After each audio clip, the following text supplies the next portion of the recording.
Nous n'avons que cette planète, nous devons donc vraiment en prendre soin.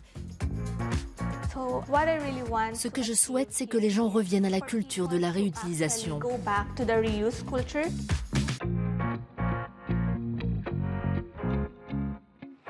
Bonjour et bienvenue dans Qatar 365. Avec moi, Adel Halem. Dans cet épisode, il est question d'éviter le gaspillage. Les déchets des uns sont les trésors des autres. Ce proverbe montre que la protection de l'environnement par un mode de vie durable n'est pas un concept nouveau. Il a été transmis de génération en génération par les différentes cultures et ethnies. J'ai découvert des initiatives locales ici même au Qatar, notamment pendant le Ramadan, le mois sacré des musulmans qui a débuté en mars de cette année.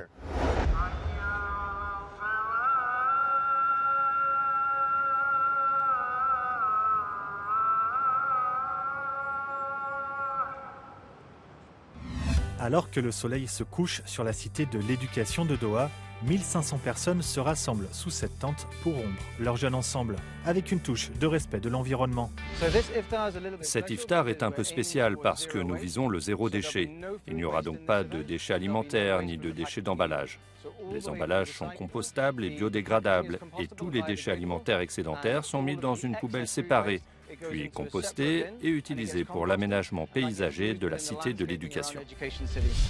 Outre le temps de réflexion personnelle pendant le Ramadan, il y a aussi un aspect important de renforcement de la communauté. Ici, lors de cet iftar zéro déchet à la cité de l'éducation, un effort commun est nécessaire pour s'assurer que tous les déchets alimentaires sont compostés et recyclés, réduisant ainsi l'empreinte carbone de la communauté. Dès que les gens ont fini leur repas, ils se lèvent, sortent et nous avons deux poubelles séparées. L'une est destinée aux déchets secs, c'est-à-dire aux emballages des aliments, et l'autre au reste de nourriture. Les déchets alimentaires sont collectés et acheminés vers cette machine de compostage. Ils sont soumis à un cycle de 24 heures, puis laissés au repos pendant 14 jours avant d'être transformés en compost. Cet iftar zéro déchet est l'une des nombreuses initiatives écologiques mises en place au Qatar. Il s'agit d'œuvres d'art que nous utilisons dans le cadre d'ateliers scolaires. Nous utilisons du plastique et des papiers recyclés dans ces œuvres d'art pour montrer aux enfants qu'il ne faut pas forcément jeter tous les déchets. Il est possible de les réutiliser, de les recycler. Aïcha Al-Madid est convaincue que de petites actions comme celle-ci, réalisées par de nombreuses personnes, peuvent avoir un impact important. En 2018, elle a fondé l'initiative qatari Greener Future, basée sur la jeunesse, qui encourage les gens à donner la priorité à la planète. C'est un message qui me dit qu'il faut que je prenne soin de l'environnement et que je sensibilise les gens à ce sujet. Mais pas en les jugeant, seulement en leur expliquant pourquoi c'est important. Parce qu'il s'agit de notre planète. Nous n'en avons pas d'autre, il n'y a pas de planète B. Cela a débuté en 2019 en tant que plateforme dirigée par des jeunes pour les jeunes, dans le but d'amplifier les voix de ceux qui veulent faire changer les choses. La protection de la planète est l'un des 17 objectifs de développement durable des Nations Unies adoptés en 2015. Pour les atteindre au niveau local, Owais Al-Salahi a aidé à lancer la seule initiative de bonne pratique des Nations Unies dirigée par des jeunes dans le Golfe, SD Generation Network. Tout commence par une prise de conscience des objectifs, par la connaissance du problème et la manière dont nous pouvons apporter des solutions. Je suis convaincu que les jeunes doivent être présents à la table des négociations. Et bien sûr, collaborer et s'aligner sur les mêmes objectifs est un excellent premier pas vers le développement durable.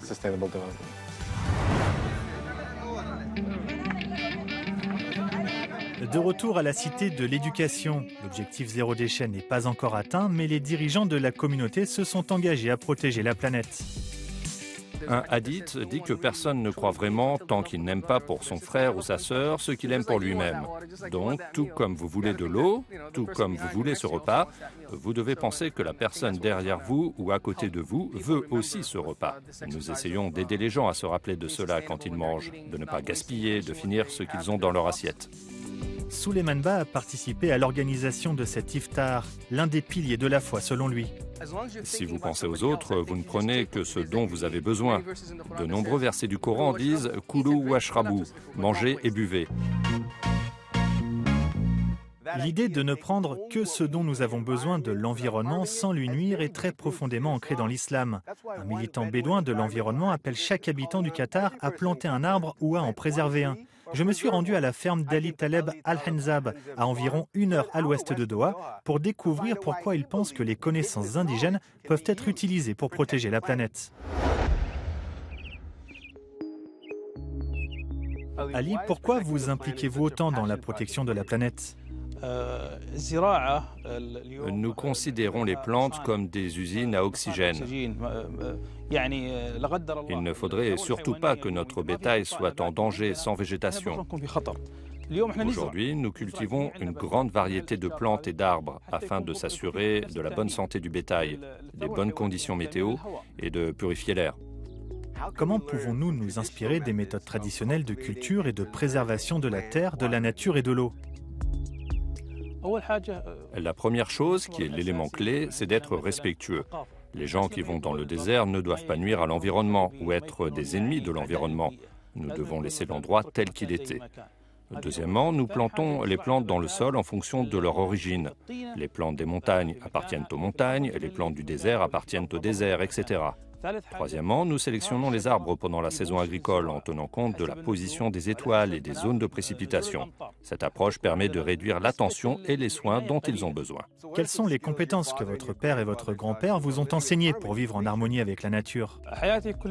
J'ai vécu toute ma vie avec mon grand-père. Cela a été une école de la vie. Il m'a appris beaucoup de choses. La première, c'est que notre environnement naturel est notre maison, notre mode de vie et le cœur de notre existence. Nous nous sommes efforcés de maintenir les réserves d'eau et de préserver les arbres, sans nécessairement avoir besoin de les abattre. Nous avons pris ce dont nous avions besoin dans le sol et laissé le reste aux générations futures, ce qui est exactement ce qu'implique la durabilité. Pourquoi est-il important de donner aux jeunes les moyens d'agir contre le changement climatique ? Les jeunes d'aujourd'hui ont un rôle essentiel. Ils représentent l'avenir. Il faut absolument leur faire comprendre que cet environnement leur appartient, à eux ainsi qu'aux générations futures. Lorsque nos enfants seront à leur tour confrontés à des défis environnementaux, il n'y aura peut-être pas de solutions immédiates. C'est pourquoi j'ai un message à adresser à tous les habitants de la planète. Plantez des arbres, que ce soit au bord des rivières, dans les champs ou même sur les toits. Il est essentiel de planter des arbres, car nos vies en dépendent.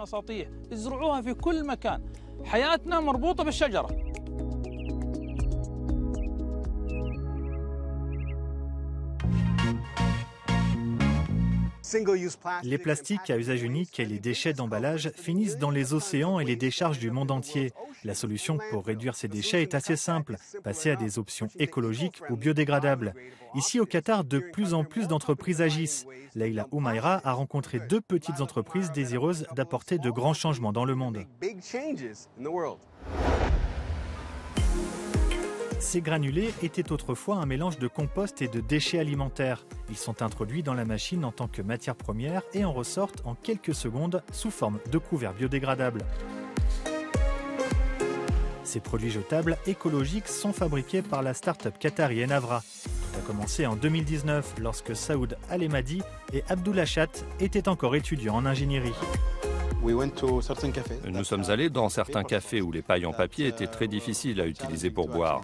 Nous avons donc proposé aux propriétaires l'idée d'un substitut respectueux de l'environnement et ils se sont montrés très intéressés.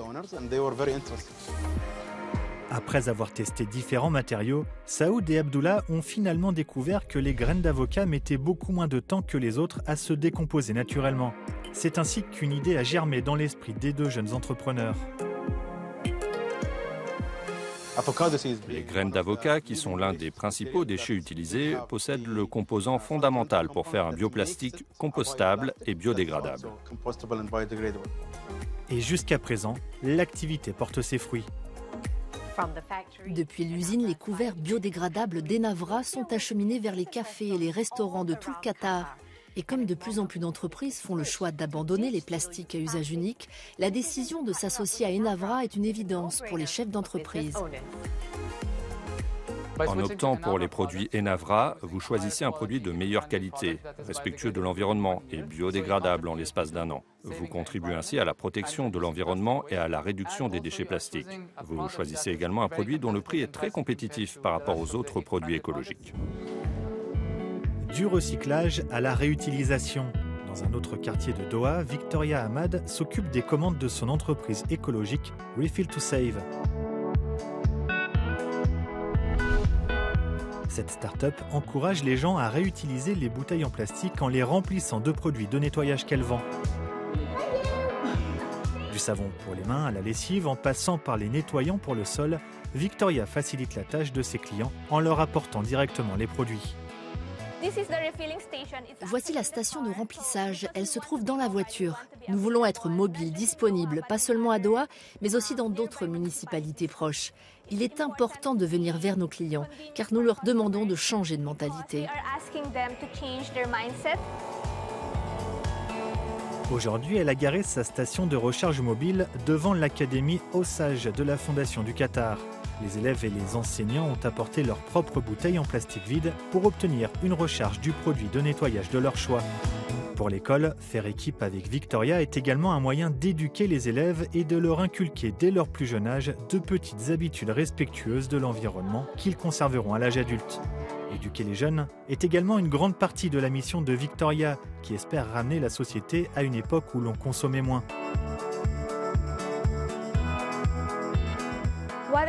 Ce que je souhaite vraiment, c'est que les gens reviennent à la culture de la réutilisation.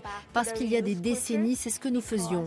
Nous réutilisions les bouteilles en verre pour le lait et d'autres produits de consommation. Et puis est arrivée cette culture du jetable qui s'est imposée. Je veux que nous revenions à la réutilisation. Avoir la main verte et trouver des solutions pour un avenir plus vert. J'espère que cet épisode de Qatar 365 vous a plu. Pour plus d'informations, rendez-vous sur euronews.com et rejoignez-nous via notre hashtag. Merci de nous avoir suivis dans Qatar 365.